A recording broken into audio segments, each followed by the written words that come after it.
ప్రభువునందు ప్రియ సహోదరి సహోదరులారా, మనం ఒక్కోసారి మన జీవిత ప్రయాణంలో ఎదురయ్యే నష్టాలను చూసి నా కుటుంబంలో ఈ విషాదం ఏంటి, అంతా బాగుంది అనుకున్న సమయంలో ఈ పరిస్థితి ఏంటి, ప్రార్థన చేస్తున్నా నా జీవితంలో ఏ ఫలితము కనిపించడం లేదే అని మనసులో ఒక రకమైన ఆవేదనతో కృంగిపోతూ ఉంటాం.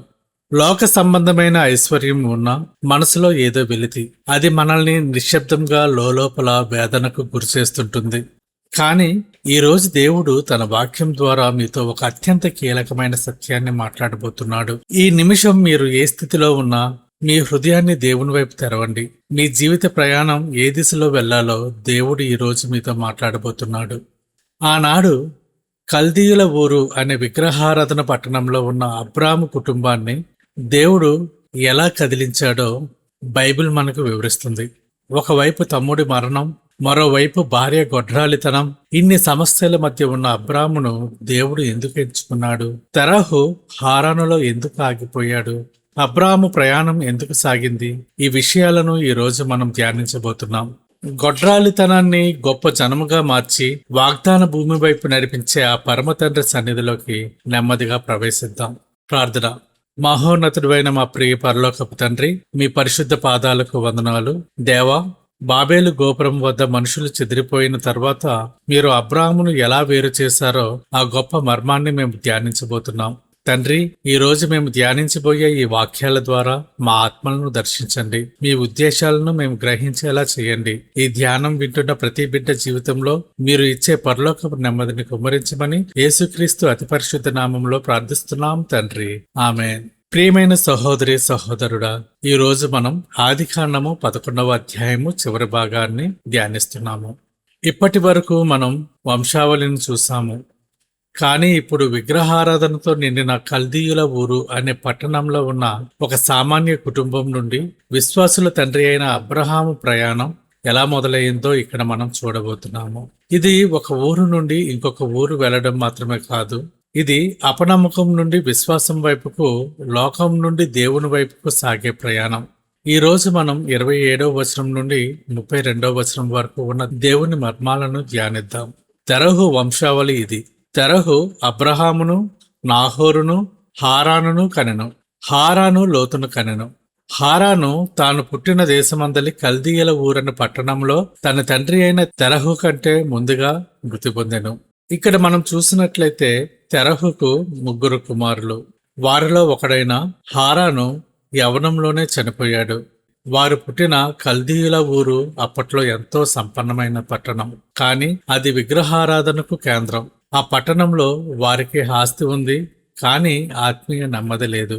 అలాంటి పరిస్థితుల్లో హారాను మరణం ఆ కుటుంబాన్ని కదిలించింది. అబ్రామును, నాహోరును వివాహము చేసుకొనిరి. అబ్రాము భార్య పేరు సారయి, నాహోరు భార్య పేరు మిల్కా. ఆమె మిల్కాకును ఇస్కాకును తండ్రి అయిన హారాను కుమార్తె. సారాయి గొడ్రాలై ఉండెను, ఆమెకు సంతానము లేదు. ప్రియమైన సహోదరి సహోదరుడా, బైబిల్లో మనం చూసినప్పుడు అబ్రహాం కుటుంబాన్ని పరిచయం చేస్తూనే వారి జీవితంలోని అతిపెద్ద బలహీనతను తెలియజేస్తుంది. అబ్రాహాముకు దేవుడిచ్చిన వాగ్దానం, నిన్ను గొప్ప జనముగా చేసేదను. కానీ వాస్తవం చూస్తే అతనికి సంతానం లేదు. అబ్రాహాము జీవితంలో మనం ఒక వింతైన వైరుధ్యాన్ని చూస్తాం. ఒకవైపు దేవుని గంభీరమైన వాగ్దానం, మరోవైపు సారాయి గొడ్రాలై ఉండటం, పైగా వయస్సు పైబడుతోంది. దేవుడు తరచుగా తన కార్యాలను ఎక్కడైతే మానవ ప్రయత్నాలు ముగిసిపోతాయో, ఎక్కడైతే ఇక అసాధ్యం అనే పరిస్థితి కనిపిస్తుందో అక్కడ దేవుడు తన మహిమను బయలుపరుస్తాడు. చాలాసార్లు మన జీవితాల్లో కూడా దేవుని వాగ్దానాలు విన్నప్పుడు ఎంతో సంతోషిస్తాం.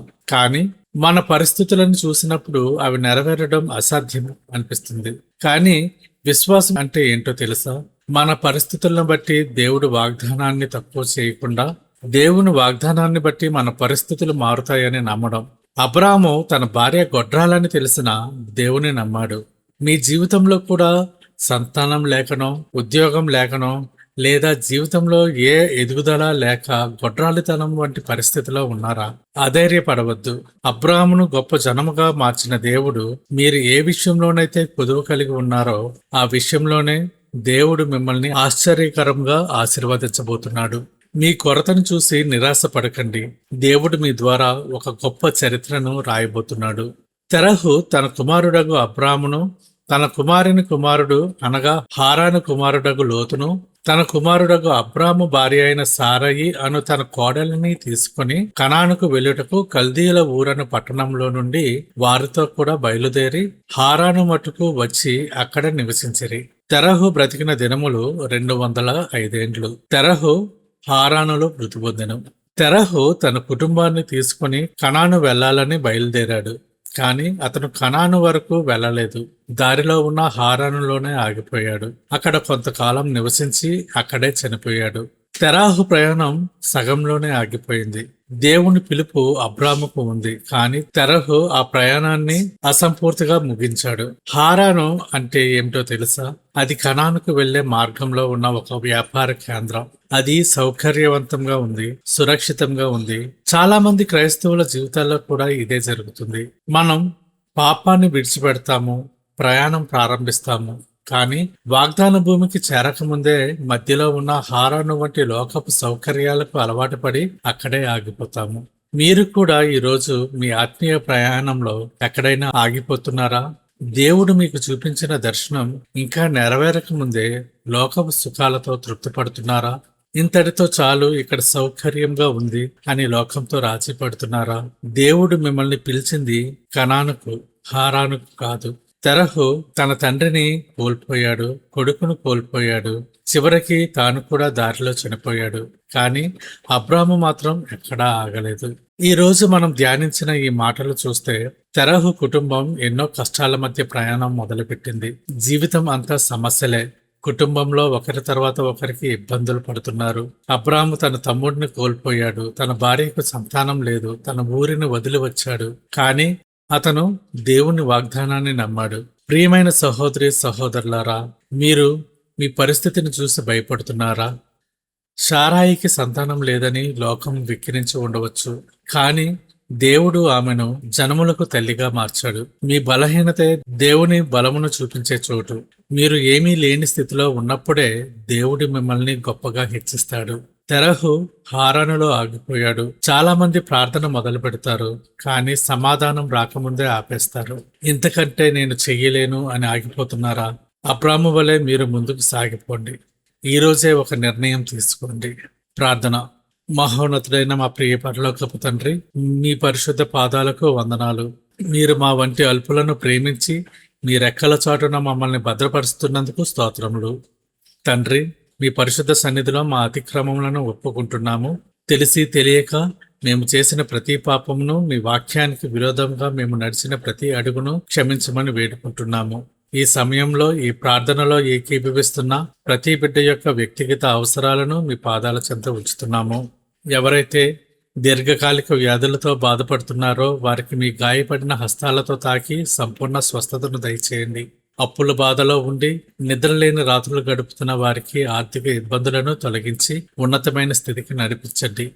నిరుద్యోగంతో ఉన్న యవ్వన బిడ్డలకు తగిన ఉద్యోగ అవకాశాలను దయచేయండి. ఒంటరితనంతో మానసిక వేదనతో కృంగిపోతున్న వారికన్నిటిని తుడిచి హృదయ వాంఛలను తీర్చమని వేడుకుంటున్నాము. ప్రేమగల తండ్రి, సమాజంలో వెలివేయబడిన వారిని, బాధిత వర్గాలను ఆదరించండి. దిక్కులేని అనాథలకు తండ్రిగా ఉండండి. విధవరాండ్రను, నిరాశ్రయులను ఆదుకోండి. కష్టాలలో ఉన్నవారికి మీ వాగ్దానమే నిరీక్షణగా ఉండులాగన బలపరచండి. ఆకలితో ఉన్నవారికి ఆహారమును, వస్త్రం లేని వారికి వస్త్రాలను దయచేయండి. కష్టాలలో ఉన్న ప్రతి బిడ్డకు మీ సహాయం దయచేయమని వేడుకుంటూ యేసుక్రీస్తు అతి పరిశుద్ధ నామంలో ప్రార్థిస్తున్నాము తండ్రి. ఆమేన్.